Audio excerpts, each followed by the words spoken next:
हरे कृष्णा। कैसे हैं आप सभी के सभी। स्वागत करते हैं आपके अपने YouTube चैनल पर। आज हम ध्यान से पढ़ेंगे रासायनिक अभिक्रियाएं एवं समीकरण। आपके साइंस का पहला चैप्टर है। चलिए डिस्कस करते हैं रासायनिक अभिक्रिया को। तो रासायनिक अभिक्रिया की डेफिनेशन क्या होती है भैया? जब दो या दो से अधिक पदार्थ मिलकर एक या एक से अधिक नए गुणधर्म वाले पदार्थों का निर्माण करते हैं तो इसे ही अभिक्रिया कहते हैं भैया। ध्यान से समझिएगा, जब दो या दो से अधिक पदार्थ अभिक्रिया करके एक या एक से अधिक नए गुणधर्म वाले पदार्थों का निर्माण करते हैं तो इसे ही क्या कहते हैं? अभिक्रिया कहते हैं। तो ध्यान से समझिएगा, दो पदार्थ हैं और ये आपस में अभिक्रिया करके एक पदार्थ का निर्माण कर रहा है। तो Mg का मतलब होता है मैग्नीशियम, O2 मतलब ऑक्सीजन। तो ये जब आपस में अभिक्रिया करेगा तो मैग्नीशियम ऑक्साइड बना लेगा। क्या ये अभिक्रिया बैलेंस है? बिल्कुल नहीं भैया। क्यों? क्योंकि यहाँ ऑक्सीजन 2 है और यहाँ ऑक्सीजन 1। मैं आपको स्पेशल वीडियो भी बना के बता दूंगा कि रासायनिक अभिक्रियाओं को संतुलित कैसे किया जाता है। चलिए देखिए, इसमें देखिए समझिए, Mg को हमने लिख लिया। जो जो परमाणु के तत्व दिए हों उनको लिख लीजिए। O दिया है तो O लिख लेंगे। Mg कितना है? 1। O कितना है? 2। ऑक्सीजन 2 है ना। इधर देखिए Mg मतलब मैग्नीशियम और O। Mg 2 है मतलब मैग्नीशियम 2 है और ऑक्सीजन 1 है। अब क्या करें, यहाँ पर 2 है ऑक्सीजन, यहाँ पर 1 ही है। तो यहाँ 2 बनाने के लिए यहाँ 2 से गुणा कर देंगे। मतलब 2, यहाँ देखिए 2 है। हाँ, ऑक्सीजन कितना है भैया जी? 2 है ऑलरेडी, यहाँ पर 2 है ना, क्योंकि 2 है यहाँ पर। चलिए ध्यान से समझिएगा। अब इधर ये तो ऑक्सीजन तो बराबर है लेकिन आपका मैग्नीशियम बराबर नहीं है। उधर 2 मैग्नीशियम, इधर 1। तो इधर आपको 2 से गुणा कर देना होता है। तो 2 से गुणा करेंगे तो 2, तब ये आपकी अभिक्रिया जो होगी बैलेंस हो जाएगी। ये आपकी अभिक्रिया भैया जी क्या हो गई? बैलेंस हो गई। तो एक बार फिर से ओवरव्यू लेते हैं इसका। क्या कि जब 2 या 2 से अधिक पदार्थ संयोग करके मतलब आपस में मिलकर के एक या एक से अधिक नए गुणधर्म वाले पदार्थों का निर्माण करते हैं तो इसे ही रासायनिक अभिक्रिया कहते हैं। इतनी बात समझ में आ गई ना? अब इसमें कोई दिक्कत? बिल्कुल जी नहीं। चलिए आगे देखते हैं। अगला है अभिकारक। तो अभिकारक भैया जी क्या होते हैं? क्योंकि जब रासायनिक अभिक्रिया होती है तो उसमें हमें 2 डिफरेंसें और पढ़नी होती है, जैसे अभिकारक और एक उत्पाद होता है। तो भैया जी अभिकारक क्या होता है? तो ऐसे पदार्थ जो रासायनिक अभिक्रिया में भाग लेते हैं वे अभिकारक कहलाते हैं। भैया जी जो रासायनिक अभिक्रिया में भाग लेते हैं या जिसे कहें जिनके द्वारा रासायनिक अभिक्रिया होती है वही क्या होते हैं? अभिकारक होते हैं। और उत्पाद ऐसे पदार्थ जो रासायनिक अभिक्रिया के फलस्वरूप प्राप्त होते हैं उन्हें उत्पाद कहते हैं। भैया रिएक्शन हो गई और जो रिजल्ट आया उसे ही क्या कहते हैं? उत्पाद कहते हैं। जैसे हमने एक अभिक्रिया कराई मैग्नीशियम की ऑक्सीजन से, तो मैग्नीशियम ऑक्साइड बन गया। तो ये आपका क्या है? अभिकारक है भैया जी। क्या है? अभिकारक। यही इसमें भाग ले रहे हैं, है ना, इन्हीं के द्वारा अभिक्रिया होगी। तो जब अभिक्रिया कराई गई तो ये जो फलस्वरूप जो रिजल्ट निकला, मैग्नीशियम ऑक्साइड निकला, यही आपका उत्पाद हो जाएगा भैया जी। क्या हो जाएगा? उत्पाद। तो ये आपको क्लियर हो गया। एक बार फिर से ओवरव्यू लेते हैं। अभिकारक जो रासायनिक अभिक्रिया में भाग लेते हैं या कह लें जिनके द्वारा रासायनिक अभिक्रिया होती है वही क्या होते हैं? अभिकारक होते हैं। और जो रासायनिक अभिक्रिया के बाद में जो फलस्वरूप प्राप्त होते हैं उन्हें ही हम उत्पाद कहते हैं। तो इतनी बात क्लियर हो गई ना? चलिए भैया अब हम अगली टॉपिक पर चलते हैं जो है रासायनिक अभिक्रिया के प्रकार। तो रासायनिक अभिक्रिया क्या होती है? मुख्य रूप से निम्न प्रकार की होती हैं। हमें हाई स्कूल में बस कुछ ही रासायनिक अभिक्रियाओं के बारे में पढ़ना है, जो है आपकी संयोजन अभिक्रिया, अगली वियोजन, विस्थापन, द्विविस्थापन, रेडॉक्स अभिक्रिया है, उपचयन, अपचयन अभिक्रियाएं हैं। मेन जो अभिक्रिया है वो इतनी पढ़नी है, बाकी और है तो अभी वो भी डिस्कस नेक्स्ट वीडियो में करेंगे। तो आज ये 4 डेफिनेशन हम लोग पढ़ेंगे।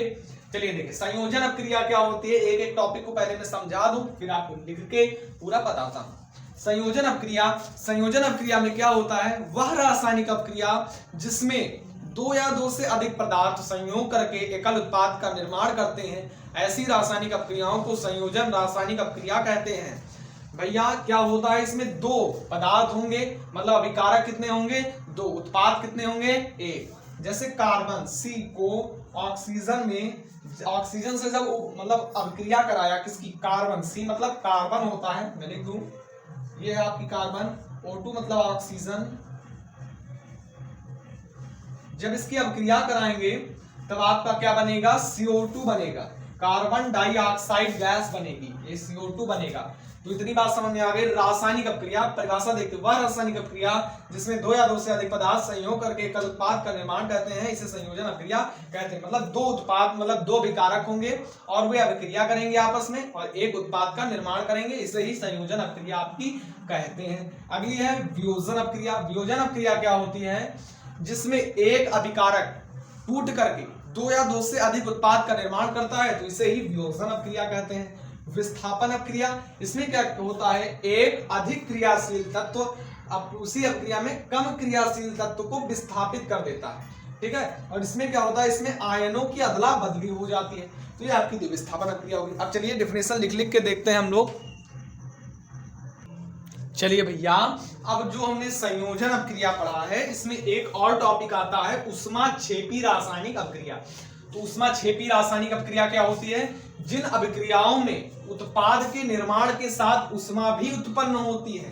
ध्यान से समझिएगा, जिन अभिक्रियाओं में उत्पाद का तो निर्माण होता, अभिक्रिया हो गई, और जब उत्पाद बनेगा, उत्पाद का जब निर्माण होगा तो उसके साथ ऊष्मा भी उत्पन्न होती है, तो इसी को क्या कहते हैं, ऊष्माक्षेपी रासायनिक अभिक्रिया। जैसे कोयले का दहन, कोयले का जब दहन होगा, जैसे सी क्या है, कार्बन है, कोयले में कार्बन पाया जाता है ना, जी हाँ बिल्कुल पाया जाता है। तो जब कोयले को ऑक्सीजन है ना से अभिक्रिया कराएंगे तो क्या बनेगा, CO2, कार्बन डाइऑक्साइड गैस, और ऊर्जा भी इसमें होगी, उत्पन्न होगी, है ना।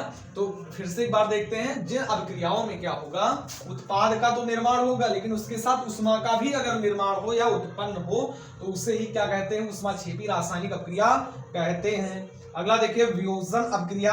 तो वियोजन अपक्रिया क्या होती है, जिस अभिक्रिया में एकल अभिकर्मक, अभिकर्मक मतलब अभिकारक, है ना, ये अभिकर्मक जो है ये क्या है, अभिकारक भैया जी, क्या है, अभिकारक, ठीक है। तो जिन अभिक्रिया में एकल अभिकर्मक या अभिकारक कह सकते हैं टूटकर छोटे छोटे उत्पाद प्रदान करते हैं, है ना, इसमें दो या दो से अधिक उत्पाद कह लें या छोटे छोटे उत्पाद, है ना, प्रदान करते हैं, इसे ही क्या कहते हैं, वियोजन अपक्रिया कहते हैं। मतलब इसमें एक तत्व टूट के दो या दो से अधिक उत्पाद का निर्माण करता है, यही आपकी क्या है, वियोजन अपक्रिया। जैसे हमने AgCl लिया, है ना, Au सोना होता है, Ag सिल्वर, Ag क्या है, सिल्वर मतलब चांदी है, और Cl क्या है, क्लोरीन, और ये Ag है और Cl, है ना। तो इन सबको ले लिया भैया जी। तो अब अभिक्रिया कराएंगे किसकी उपस्थिति में, सूर्य के प्रकाश की उपस्थिति में। तो देखिए इसमें एक ये क्या है, अभिकारक है भैया जी, क्या है, अभिकारक, और ये क्या है, आपका उत्पाद है। तो ये क्या हुआ कि अभिक्रिया करके ये दो या दो से अधिक उत्पाद कह सकते हैं, या टूटकर छोटे छोटे उत्पाद बना लिया, तो यही आपकी क्या है, वियोजन अपक्रिया। आपको यहाँ पर देखने को मिल रहा होगा S क्या है, S क्या है, G क्या है। तो ये मैं बता दूं, ये क्या चीजें होती हैं, मार्कर कहाँ गया, ये है। चलिए देखिए, अगर S मिल जाए, S का मतलब जो आपका तत्व है वो ठोस होगा, है ना, सॉलिड। S का मतलब क्या होता है, सॉलिड, और सॉलिड को हिंदी में क्या कहते हैं, ठोस। अगर G मिल जाए तो G मतलब गैस होगा, क्या होगा भैया जी, वो गैस होगा। अगला एक चीज आपको मिलेगा, AQ मिलेगा। AQ क्या है, AQ होता है एक्वस, एक्वस मतलब जलीय विलयन, जलीय विलयन, है ना, जलीय विलयन। AQ मिल गया मतलब जलीय विलयन, S मिल रहा है मतलब सॉलिड है, ठोस है, और G मिल रहा मतलब गैस है आपका। तो यहां तक आपको क्लियर हुआ। चलिए अगली अभिक्रिया में चलते हैं। चलिए भैया देखते हैं ऊष्माशोषी रासायनिक अपक्रिया। तो ऊष्माशोषी रासायनिक अपक्रिया देखिए, एक हमने अभी पढ़ा ऊष्माक्षेपी रासायनिक अपक्रिया, ये हम संयोजन में पढ़ते हैं, और ऊष्माशोषी हम वियोजन में पढ़ते हैं। तो इसका डेफिनेशन देखेंगे, जिन अभिक्रियाओं में ऊर्जा अवशोषित होती है, जिन अभिक्रियाओं में ऊर्जा क्या होती है, अवशोषित होती है, उसे ऊष्मा द्वारा किए गए वियोजन को ही ऊष्मीय वियोजन अपक्रिया कहते हैं। जैसे हमने ये ले लिया, इसे कहते हैं चूना पत्थर। क्या कहते हैं, चूना पत्थर, क्या कहते हैं भैया जी, चूना पत्थर कहते हैं, है ना, ये क्या है, चूना पत्थर है। अगला देखिए, इसको ऊष्मा की जब उपस्थिति में जब इसे अभिक्रिया कराएंगे तो इधर बनेगा बुझा हुआ चूना। क्या बनेगा, बुझा हुआ चूना बनेगा, बुझा हुआ चूना। ये आपका सूत्र है, किसका? बुझे हुए चूने का ये सूत्र है। तो जब चूना पत्थर को उष्मा की उपस्थिति में जब क्रिया कराएंगे तो बुझा हुआ चूना प्राप्त होगा। तो ये उष्माशोषी रासायनिक अभिक्रिया हो गई भैया जी आपकी।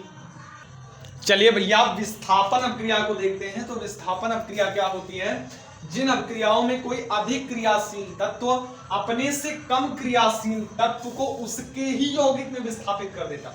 इसका मतलब ये है, आप दो आपके पड़ोसी हैं, आप और आपके पड़ोसी हैं। अब आप भैया आप अपने पड़ोसी से ज्यादा ताकतवर हैं, तो आप क्या करेंगे? आप उन्हीं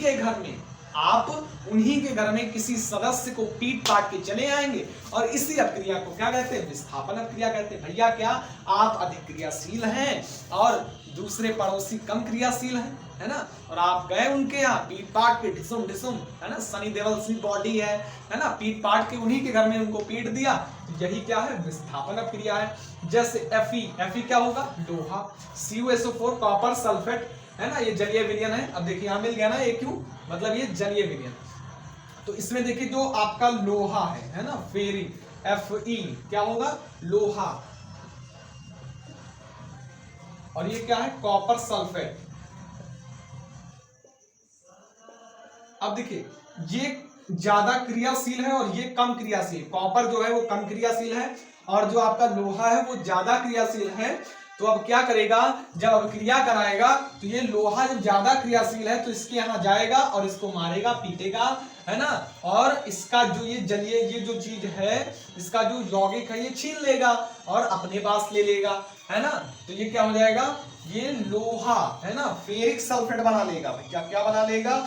फेरिक सल्फेट बना लेगा, है ना, और कॉपर को क्या कर देगा? भगा देगा, पीट पाट के भगा देगा, है ना। तो यही आपकी क्या है भैया जी? विस्थापन अभिक्रिया है। चलिए ठीक है, आज का लेक्चर यहीं तक रखते हैं। अब नेक्स्ट वीडियो में मिलेंगे तो आगे की अभिक्रियाओं को डिस्कस करेंगे। लगभग लेक्चर नंबर 1 ये आज यहीं तक हुआ।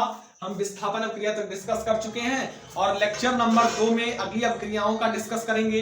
लेक्चर नंबर 3 में हम संतुलन कैसे करें रासायनिक अभिक्रियाओं का, ये चीजें ध्यान रखेंगे। और लेक्चर नंबर 4 में हमारा पूरा चैप्टर कंप्लीट हो जाएगा। तो छोटे छोटे वीडियो बना करके हम आपको खूब आसानी से पढ़ा रहे हैं। अभी बहुत आपके पास समय है, आप आसानी से पढ़ सकते हैं, कोई दिक्कत नहीं होगी। हम ऐसे नोट्स आपके सामने लेकर के आते हैं जो आप अगर एक बार पढ़ेंगे, डेली अगर सुबह उठ करके एक बार भी पढ़ लें तो आपको एग्जाम तक एकदम खूब अच्छे से आपके दिमाग में चढ़ जाएगा। तो फिर मिलते हैं नेक्स्ट वीडियो में, तब के लिए टाटा बाय बाय।